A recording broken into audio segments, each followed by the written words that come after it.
ஆண்டவர் பராமரித்து காப்பாற்றி ஆசீர்வாதமாய் மாற்றுவார்.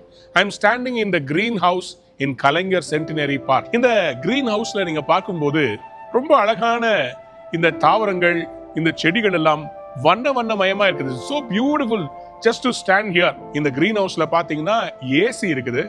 இந்த ஏசி ஒரு குளுமையான அட்மாஸ்பியர், ஏதோ எனக்கு ஊட்டியில இருக்கிற மாதிரி இருக்குது.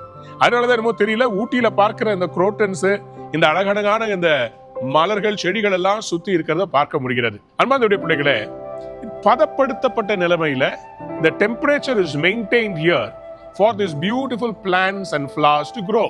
இது வெயிலுக்கு பாதுகாப்பாகவும் இருக்கிறது. இரவுல அல்லது பகல்ல வீசுற பெரிய புயலுக்கும் காற்றுகளுக்கும் பாதுகாப்பா இருக்குது.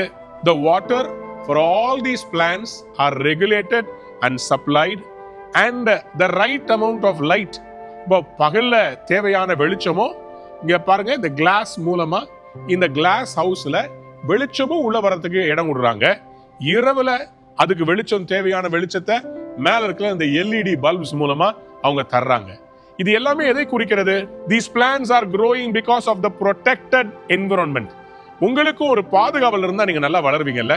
அதுக்காக தான் ஆண்டவருடைய வசனம் ஏசாயா 4:6 பகலிலே வெயிலுக்கு நிழலாகவும் பெரும் காற்றுக்கும் மழைக்கும் அடைக்கலமாகவும் மறைவிடமாகவும் ஒரு கூடாரம் உண்டாயிருக்கும். It will be a shelter and shade from the heat of the day and a refuge and hiding place from the storm and rain. எதை பத்தி ஆண்டவர் சொல்றாரு? யார் ஜனங்கள் சபையாய் கூடி வர்றாங்கல்ல, அந்த இடத்தை ஆண்டவர் ஒரு கிரீன் ஹவுஸா, ஒரு safe ஹவுஸா வைக்கிறாராம். The church is the green house. நீங்களும் நானும் ஆண்டவருடைய சபைக்குள்ள இருக்கும்போது ஒரு பராமரிப்பு கிடைக்கிறது. இங்க பாருங்களேன், இந்த செடிகள், மரங்கள் எல்லாம் எவ்வளவு அழகா இருக்குது. இவைகள் எப்படி வளர்கிறதோ அது போல உங்களையும் ஆண்டவர் வளர்க்க செய்வார். உங்க வாழ்க்கையை ஆண்டவர் ஆசீர்வாதமாய் மாற்றுவார். என் அன்பு தேவ பிள்ளைகளே, I want you to be encouraged today to understand that Jesus Christ hovers around us. அவர் தமது கரத்தின் நிழலினால் நம்மை மூடுகிறாராம். அவருடைய கரத்தின் நிழலால் நம்மை மறைக்கிறார். இந்த கிரீன் ஹவுஸ்ல எப்படி இந்த செடிகள் வளருதோ அப்படியும் நீங்களும் வளர போறீங்க. உங்க பிள்ளைகளை குறித்து கவலைப்படாதீங்க. அவங்களை ஆண்டவருடைய சபைக்கு அழைத்து கொண்டு வரும்போது உங்கள் பிள்ளைகள் வளருவார்கள்.